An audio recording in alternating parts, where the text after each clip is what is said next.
তেলিয়ামুড়ায় কোটি টাকার আর্থিক অনিয়মের ঘটনায় তেলিয়ামুড়া থানায় লিখিত অভিযোগ দায়ের করেছেন ভিডিও বিপ্লব আচার্য। অভিযোগপত্রে উল্লেখ করা হয়েছে টিআরএলএম এর বুককিপার তথা মহারানীপুর এলাকার বাসিন্দা ঝুমা চৌধুরী বিডিওর সিল ও স্বাক্ষর জালিয়াতি করেছেন।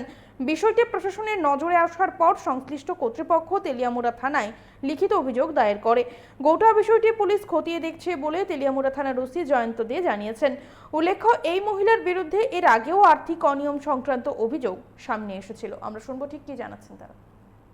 এর কাছে জাস্ট কিছুক্ষণ আগে একটা কমপ্লেন এসেছে ফ্রম ভিডিও তেলিয়ামুড়া, যে ওনার কমপ্লেন মতে যতটুকু দেখা গেছে ওর মধ্যে হচ্ছে কি ঝুমা চৌধুরী বলে একজন, যিনি আগে বুক কিপার ছিলেন মোস্ট প্রবাবলি আমাদের তেলিয়ামুড়া টিআরএলএম সংস্থার।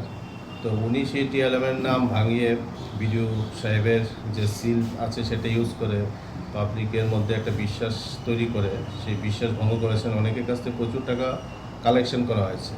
এগুলো আন্ডার ইনভেস্টিগেশন হবে এবং কত টাকা উনি কালেকশন করেছেন সেটা ইনভেস্টিগেশন সাপেক্ষ। এবং এই কমপ্লেন মূল্যে যতটুকু দেখা গেছে যে ওখানে উনি cheating, criminal breach of trust এবং আপনার ফোর্জারি এগুলো সবই করেছে।